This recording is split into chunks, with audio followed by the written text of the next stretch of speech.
Hi అండి, అందరికీ నమస్తే.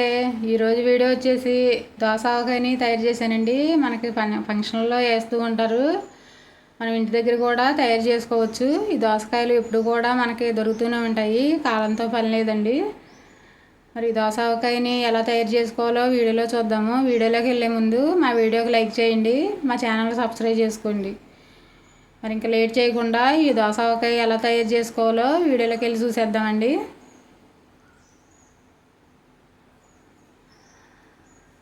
ముందుగా దోసకాయని శుభ్రంగా కడిగి తడి లేకుండా తుడుచుకోవాలండి. పచ్చిగా ఉన్న దోసకాయ తీసుకోవాలి. పండుదైతే మొక్క మెత్తబడుతుంది, పచ్చిదైతే గట్టిగా ఉంటుందండి మొక్క. ఈ లోపల గింజలు మొత్తం తీసేసుకోవాలి.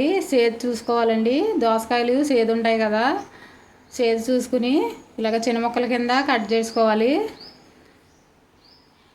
ఈ ముక్కల్ని ఏదైనా గిన్నె కొలత పెట్టుకుని కొలిసి తీసుకోవాలండి. ఇదే గిన్నెతో ఉప్పు కారాలు కూడా కొలుసుకోవాలి.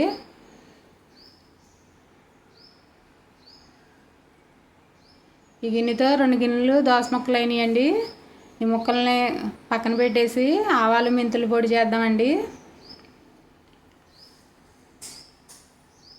ఒక 4 స్పూన్లు ఆవాలు తీసుకుంటున్నానండి, 1 స్పూను మెంతులు తీసుకుంటున్నాను. పచ్చివేనండి ఇవి, మెత్తని పొడి చేయాలి. ఈ విధంగా మెత్తగా పొడి చేసుకుని రెడీగా పక్కన పెట్టుకోవాలండి. పక్కన పెట్టేసి పచ్చడి కలుపుకుందాము.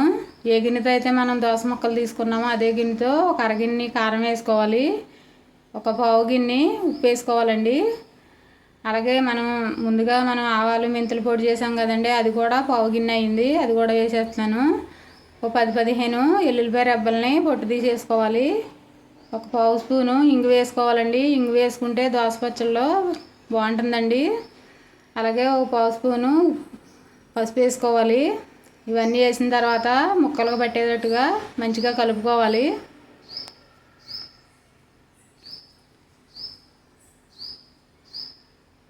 ఈ విధంగా కలిపిన తర్వాత నూనె వేసుకోవాలండి.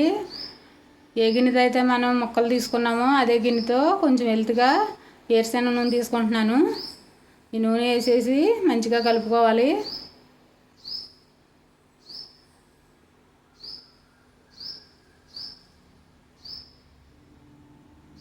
మనం కలిపేటప్పుడు నూనె సరిపోనట్టుగా ఉంటుందండి. ముక్క ఊరే కొంది కూడా నూనె పైకి తేలి నూనె సరిపోతుందండి.